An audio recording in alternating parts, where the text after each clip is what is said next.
Halo, perkenalkan saya Dwi Cahyo Romadoni. Saya dari Fakultas Teknik Industri. Di sini saya akan mempresentasikan mengenai produk bisnis kami, di mana yang berjudul Cetakin 3D Printing. Teknologi guna memperindah dan mempermudah hidup.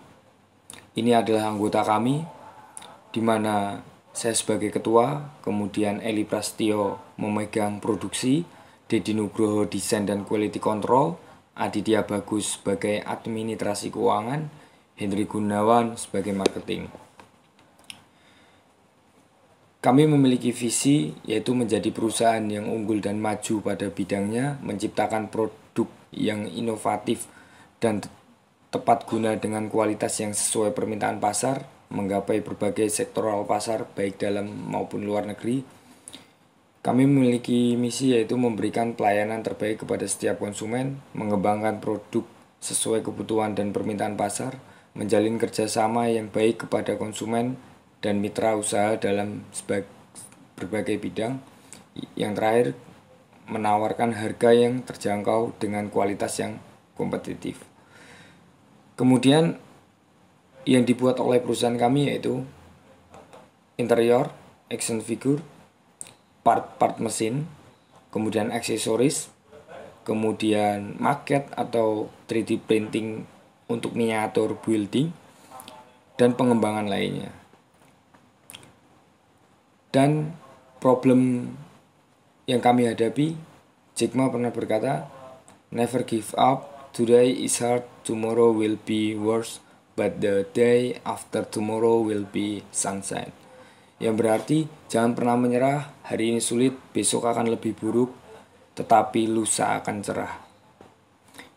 Yang pertama, kita belajar dari kesalahan atau belajar dari masalah kami, yaitu seorang user membeli sebuah produk dari salah satu online shop dengan harga yang terjangkau, deskripsi yang menjanjikan dan menarik konsumen. Setelah produk sampai, telat selama 3 hari dari waktu yang dijanjikan. Setelah dibuka, produk tidak sesuai deskripsi yang diberikan, alhasil barang tidak bisa digunakan. Hasilnya adalah konsumen tersebut kecewa. Maka pencapaian yang kami butuhkan di dalam pasar kami yaitu harga yang terjangkau, kualitas tentunya, efisiensi waktu, dan tepat guna. Kemudian pertanyaannya sekarang yaitu bagaimana kita mengatasi problem itu. Yang pertama, bagaimana mendapatkan harga yang murah namun dengan kualitas yang sesuai dan tepat guna. Dari segi customer offline, kita bisa dengan servis, konsultasi, material yang digunakan, sampel produk, kualitas yang diharapkan, desain, fungsi produk, kesepakatan harga, asuransi. Dari segi customer online, kita bisa meyakinkan dengan deskripsi yang jujur, jelas, ringkas, dan mudah dipahami. Kemudian konsultasi melalui media email dan sebagainya.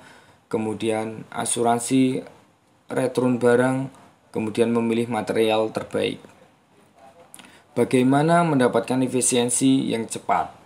Dari segi produksi, kita memperbanyak dan mengupgrade mesin yang kami punya, meningkatkan kemampuan SDM pada perusahaan.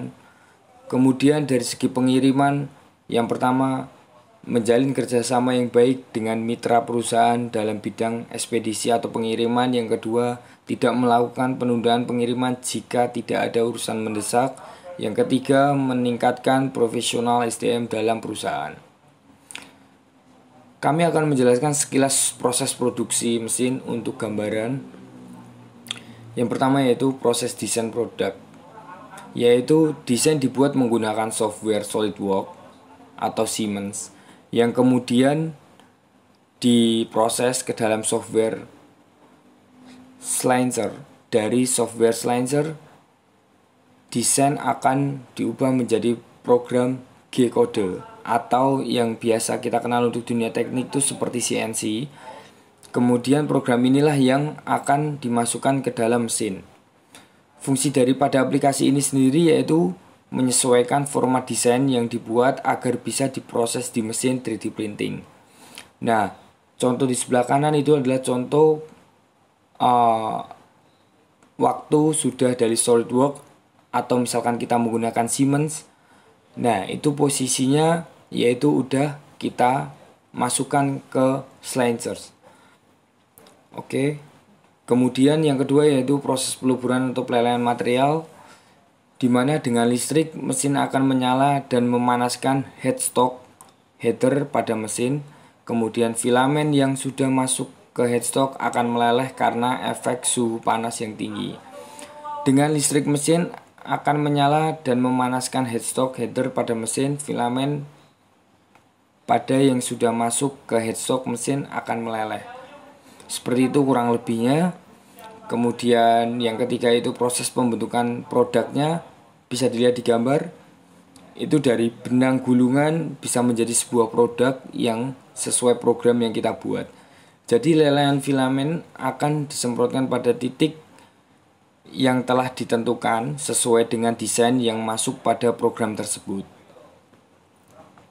Kemudian program finishing. Jadi ketika barang jadinya kurang lebih seperti itu menggunakan barang ABS. Jadi produk yang sudah jadi akan diambil dari bed mesin, kemudian lanjut ke finishing, di mana tujuannya adalah menghilangkan sisi-sisi yang terlihat ganjil atau mungkin kurang halus dan belum memasuki spesifikasi tentang kehalusan dan kerapiannya. Nah, ini adalah hasil produk kami untuk lampu tidur. Seperti ini kurang lebih. Nah, kemudian target customer kami yaitu di mana mahasiswa aktif sekitar 40% yang dapat kita ambil. Kemudian masyarakat umum usia 14 sampai 15 tahun itu 60%, badan usaha atau perusahaan itu 20%, dan masyarakat umum dengan hobi khusus itu 30%. Kompetitor, tentunya banyak kompetitor yang kami hadapi di sini, tapi untuk tujuan kami membuat produk bisnis ini, kami akan mengincar segmen pasar di mana mengincar high quality dan low price, di mana di antara tempat itulah yang kita ambil untuk menjadi market gap kami. Jadi dengan harga yang sangat murah tapi kualitas tinggi. Di situ belum banyak yang mengambil atau berani untuk mengambil risiko itu gitu. Jadi kami memanfaatkan peluang tersebut untuk bisa mencapai target pasar kami. Kemudian bisnis model kami dari aplikasi pelayanan, menerima customer komplain dan menyediakan ruang untuk mendiskusikan berbagai hal perihal produk bersama customer. Kemudian customer service, memberikan pelayanan terbaik pada customer dengan memberikan berbagai kemudahan dalam memproses dan menangani masalah. Dari strategi khusus yang kami miliki yaitu kami memberikan garansi pada produk kami dengan mendiskusikan desain sesuai permintaan customer sebelum diproduksi. Hal itu bertujuan untuk mencegah komplain ketika barang itu sudah terjadi dan mengurangi kerugian yang kami alami, atau bisa berdampak pada bisnis kami gitu. Oke, yang keempat yaitu cabang daerah. Ini progres yang cukup lama, yaitu membuat cabang-cabang daerah yang belum terjangkau oleh kompetitor. Dengan harapan perluasan ini membantu kami dalam menggait jumlah pelanggan secara maksimal. Milestone atau batu loncatan, kami memiliki target di mana Januari 2021 memiliki jumlah aset yang minimum 5 mesin untuk meningkatkan efisiensi produksi. Kemudian di bulan April 2021 kami mengembalikan modal pembelian aset produksi. Agustus 2021 mengembangkan produk dan menembus sektoral yang semakin luas. Di mana akhir tahun Desember 2021 kami membuka cabang untuk pertama kalinya. Kemudian April 2022 kami menambahkan jumlah aset dan karyawan pada cabang maupun pusat. Kemudian Agustus 2022 membuka cabang yang berikutnya. Kemudian pada pada Desember 2022 pada akhir tahun kedua kami dapat memenuhi kebutuhan customer unggul dari segi harga dan kualitas dibandingkan dengan kompetitor yang ada di sekitar kami. Dan pada tahun ketiga di bulan April kita akan terus berinovasi dan upgrade dari segi sistem internal produksi. Untuk funding needs dan allocation bisa kita lihat itu perkiraan kita untuk jangka panjang ketika kita akan membuat sebuah PT yang nantinya akan berkembang, maka kami membutuhkan biaya sedemikian rupa. Jadi perkiraan itu kita ambil untuk 3 bulan berjalan, karena estimasi waktu itu menurut kami cukup ketika kami sekarang masih CV dan kami udah punya banyak pelanggan. Untuk lari ke PT mungkin kita akan berkembang pesat.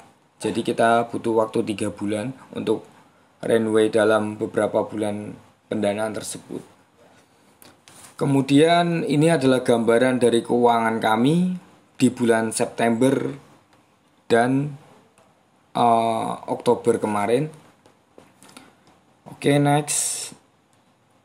Untuk marketing strategi dan customer acquisition, yang pertama yaitu acquisition, mengenalkan produk kepada masyarakat, menjelaskan bahwa ini sangat membantu kebutuhan serta keperluan mereka, membuat ilustrasi video mengenai fungsi dari pemakaian produk tersebut dengan sangat menarik dan melakukan sosialisasi kepada beberapa lokasi yang menjadi target pasar kami. Kemudian conversation, memberikan layanan terbaik kepada customer dengan menyediakan jasa layanan customer complaint baik secara online maupun offline pada daerah yang menjadi target pasar. Kemudian retention, dengan memberikan harga promo bagi pelanggan pertama. Kemudian untuk pelanggan yang sudah berlangganan kepada kami akan memberikan potongan harga atau harga khusus setiap pembeliannya. Oke, sekian dari kami. Saya sebagai ketua, jika presentasi ini ada salah, saya mohon maaf. Jika ada lebihnya, itu hanya milik Tuhan. Sekian, terima kasih.